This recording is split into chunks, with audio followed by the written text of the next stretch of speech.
Welcome to my channel, Glecious TV. So, itong pipino natin nga pala ay may share ako sa inyo isang ornaments na very beautiful and hoping to bloom soon. Ayan. Napakaganda po niya. Para siyang lilies and stargazer. Pag bumulaklak, napakaganda po niya pag nag-bloom. So, I'll waiting for this and I'll show you and share to you the blooms. It shares so beautiful. So, ito ang ornaments natin ay very relaxing to the eyes and very beautiful every day. So, I always watch it every morning. So, ito po, oh. Magbo-bloom na rin po ang ating ginger plant. This is a kind of variety with ang tawag ba dun sa variety yun? Nakalimutan ko na. Pero this is beautiful. Parang insulin siya, yung style niya. But variegated. White and green.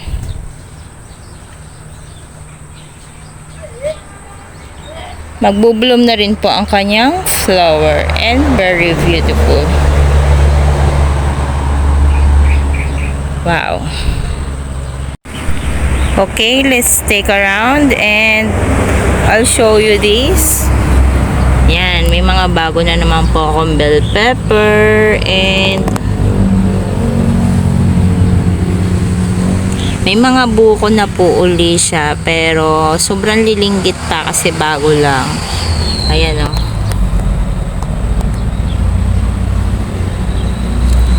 Ang dami. So hopefully maging okay na siya and huwag sirain ng mga distractor. Tapos etong mani. Yan. Ginagawa ko po kasi silang snack. Gusto ko silang gawing snack na fresh. Kaya lagi po ako may mani sa garden kasi ito ay very nutritious. So ito ang aking mga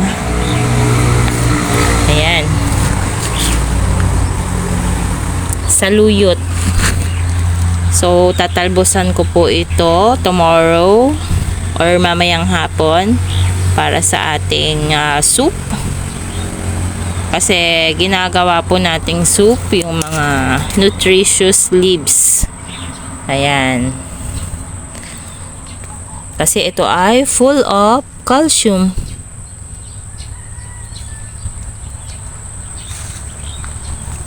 Ang ating pepino for merienda. Ayan. Okay po itong isa, no damage. Pero itong isa with damage. Kasi may mga insekto. Ayan o, sign of insect. May mga butas-butas. Pero okay lang.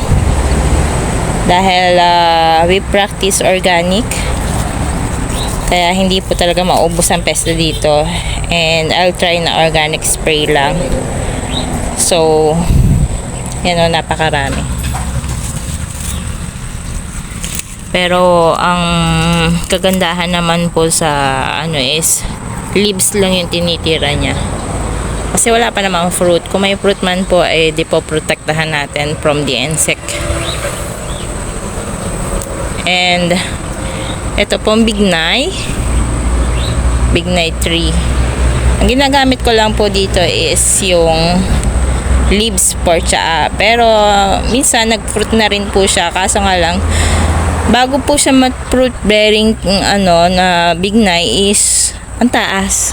Kailangan umabot hangad doon. So medyo mataas yung niya. Ayoko masyado malago. Hindi bagay dito yung malago. So I use na lang the leaves para makuha yung sustansya niya, yung medicinal content niya. So yung fruit naman is if ever magtitira lang ako ng isang stem tapos yung isang stem lang ginagamit ko for fruit para matikman yung fruit niya. Pero natikman ko na po yung fruit niya.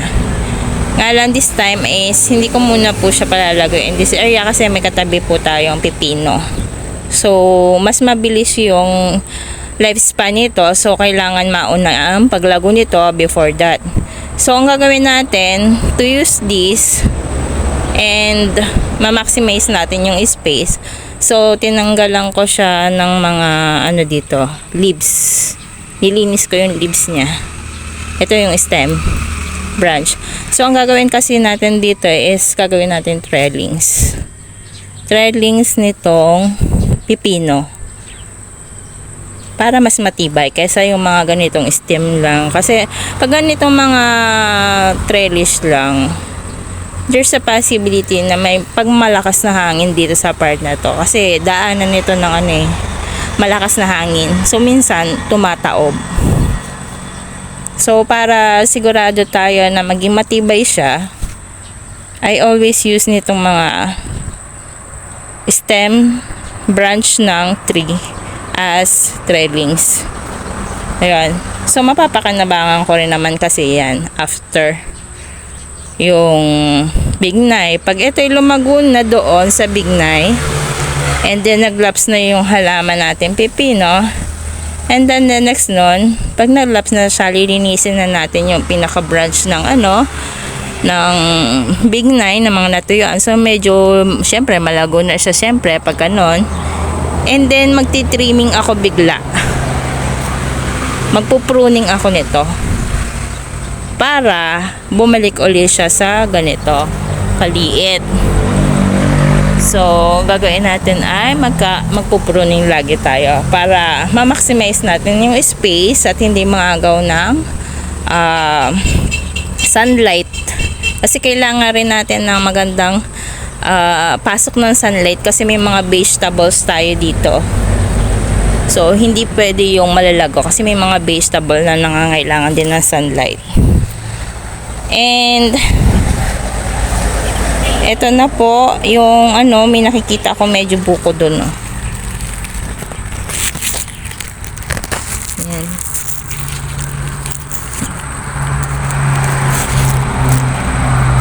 Ayan. Pero hindi ako sigurado na tutuloy siya kasi bata pa to. At saka ang ginagawa ko kasi pag may mga ganyang masyado pang bata yung plants is hindi ko muna hinahayaan mag fruit bearing siya. Tinatanggal ko muna kasi minsan kalimitan po ng magiging fruits niya kapag pinabayaan na yun siyang may liit pa may fruits niya, kalimitan po yung bansot. Yun ang akin na experience, siguro dahil organic. And gusto ko ma-experience muna, ma-absorb muna yung pinaka-paglaki ng kanyang halaman bago siya bumunga para sure na bahala na ako anong gagawin ko dyan. Pero later on, i-update ko po kayo. And, ito po yung ating mga vegetables. Ayan. So, kailangan nila ng sunlight.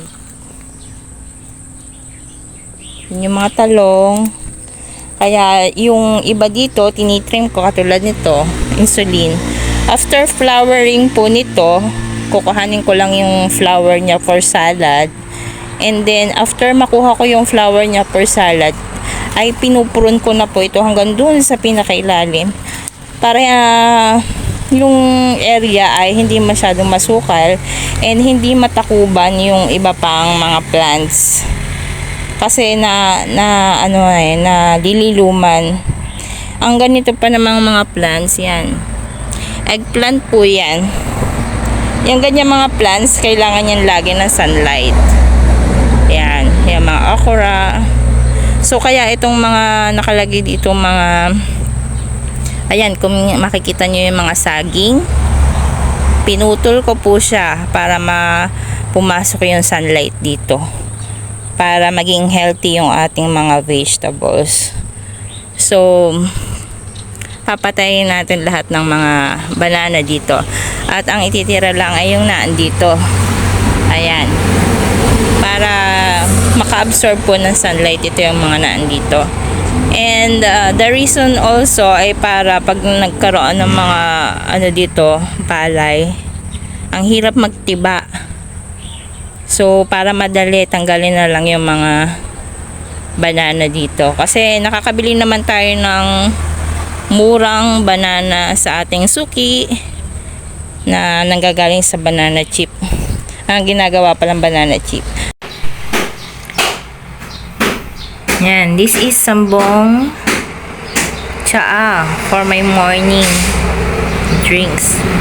So, I always use this herbal medicine.